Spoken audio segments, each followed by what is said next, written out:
I know a lot of wives and husbands as well. Like when their significant other starts losing weight and getting in shape, they start thinking, "Oh man, are they like wanting to date other people? Are they trying to get in better shape for somebody else?" Like they get scared and nervous. So I think there's an element of insecurity there. There's an element of, oh man, maybe I got to get in shape too, or I got to make these changes. I got to quit drinking. So there's this maybe resistance that the spouse or the people in your life put forth because they don't want to change. They're not ready to change. What I'm here to tell you is if you want to live the ultimate life, you got to do it for you and fuck everybody else. And that's the truth.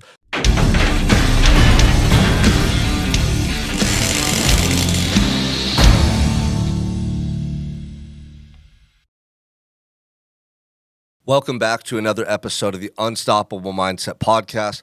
I'm your host, Sean Michael Crane. Before we get started, please make sure to subscribe and share my channel with anybody that wants to crush it in life, man, who wants to live the ultimate life. That's the mission I'm on. And look, this message is for anybody that feels like you're experiencing resistance when you go to make a change. I know all of us have this person inside of us that we want to be. Most of us have a conscience. We're aware of that message internally that's calling us to make a change, to adjust, to course correct, to do things differently than we're doing in our lives right now. The reason I know is because my whole life changed 12 years ago when I became willing to listen to that voice. And man, in that moment, I did not know where that path would lead me. I just knew that I had to find out. Like there was no sure thing. There was no guarantee. There was no one telling me that, Sean, if you go down this path that your conscience is calling you to take, everything's going to be okay. But I'll tell you, 12 years later, everything has fallen into place for me, and I'm living the most beautiful life that I always wanted because I had the courage and the faith to go down that path. And so for some of you out here, it's really difficult for you to change. And when I say out here, it's because I made that change in prison. So there was nobody around to really cast judgment on me, ridicule me, cast doubt upon me. Like I see that happening to a lot of people. They want to change, but their environment makes it very difficult for them to change. And what I mean by that is if you grow up and your parents know you as a certain person for a long time and your friends from school, and then you get older and maybe like now you're married or you have coworkers or friends that you've developed as an adult, everyone remembers you and knows you by this certain person. And I see this happen a lot to the men who I coach when they go to make a change. Maybe they start changing their nutrition habits or they want to quit drinking. Now that they're going to the gym every day and they're getting up at 4, their wives or people closest to them are oftentimes the ones that start almost creating this resistance for them to change. You know, they start asking them, hey, why are you working out so much? Why are you getting up early? What are you doing this for? It makes people close to you uncomfortable when you start to change, I think. Maybe that's because they start looking at themselves or, they just don't recognize this new person you're becoming and it kind of scares them. I know a lot of wives and husbands as well. Like when their significant other starts losing weight and getting in shape, they start thinking, oh man, are they like wanting to date other people? Are they trying to get in better shape for somebody else? Like they get scared and nervous. So I think there's an element of insecurity there.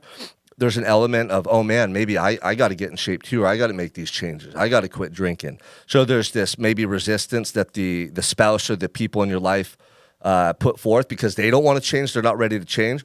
What I'm here to tell you is if you want to live the ultimate life, you got to do it for you and fuck everybody else. And that's the truth. The people who love you, who truly love you, will support you in the long term. But you're going to lose friends on that journey. You might lose close family members, people that you grew up with, that you associated with, that you're always watching football and drinking beer with. Suddenly they're not going to want to hang out with you because you're not the same old person. You have to make sacrifices when it comes to change. Sometimes at first it's difficult, but I'm here to tell you that long term, the right people will stick by your side, okay? If you aren't willing to make sacrifices and commit to this new person that you want to be, what's going to happen is you're going to try to change by still sticking around the old friends and people in your life, and you're going to end up reverting back to old ways. I see it happen all the time. So this message is for somebody that you want to improve your life. You're sick and tired of feeling stuck. You know that you're made for more. The hardest thing is that when you feel this in your heart and you finally summons up the courage to take action, all of a sudden the people around you start to try to talk you out of it. They start to doubt you. They start to try to convince you why you shouldn't move towards this goal or change your life the way that you know you should. This is some of the resistance that you're going to experience when it comes to leveling up and transforming your life. And what you have to recognize in that moment is they're not doubting you. They're just scared because change is fearful for people. People get scared when it comes to change. And if they see someone close to them starting to change, it makes them feel a certain way. What you have to know is that you're going to get to the end of your life one day, and I hope you live a long, fruitful life, and I hope you have years or months at least to reflect on your journey. And I'm hoping that you look back and you're cherishing what you see, that you didn't just settle, that you didn't hold back, that you finally went down this path your heart's calling you to take, that you got to experience amazing things and accomplish stuff that makes you feel so proud of yourself. You built new relationships. You went out into that unknown where dreams and your fucking goals and all that stuff's accomplished, and you were able to do it. That's what I want you to look back and see.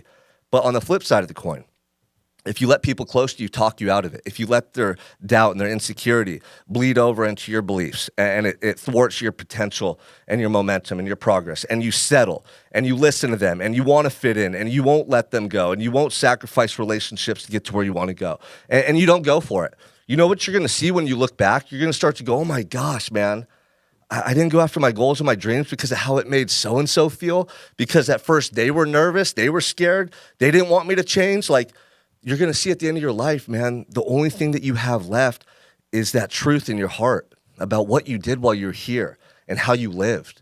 I remember when I was looking back on my life at 23, I was only 23, I was very young, but I had this rude awakening where I realized, man, I did not live the life I wanted. I did not go all in. I didn't show the world what I was capable of and who I truly am.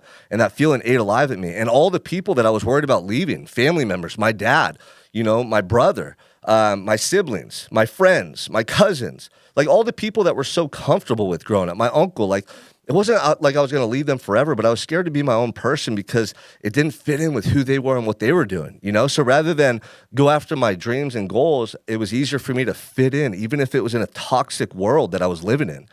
And so I look back on all that stuff, when I was sitting in my jail cell and they were there. They didn't have to endure the emotional pain that I was going through. They didn't have the regret. It wasn't their life. It was my life. And that's when I realized, damn, dude, this is on me. Like, I got to do this for me. When I get to the end of my life, I don't want to ever have this feeling again of regret. I don't want to look back and think I could have, should have lived differently. I want to look back and go, that's exactly who I was supposed to be. That's exactly how I was supposed to live. I listen to my conscience. I follow that path of my heart. That's where it all comes from for me, you guys.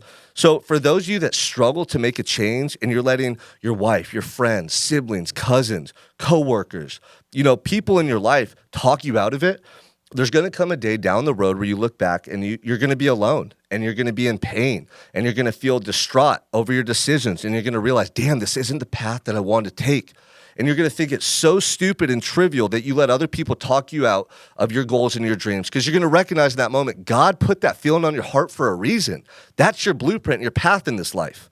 I'm not saying that you have to move out of town and never talk to your loved ones again. I'm not saying that at all. But you got to take fucking ownership of your goals. You got to stand firm and strong and convicted in who you want to be. And you can't let other people dissuade you or talk you out of that truth, man. They're going to tell you, come have one drink. Oh, take today off. It's okay. Sleep in. Just have the cheeseburgers, man. It's cool, dude. Like, come on.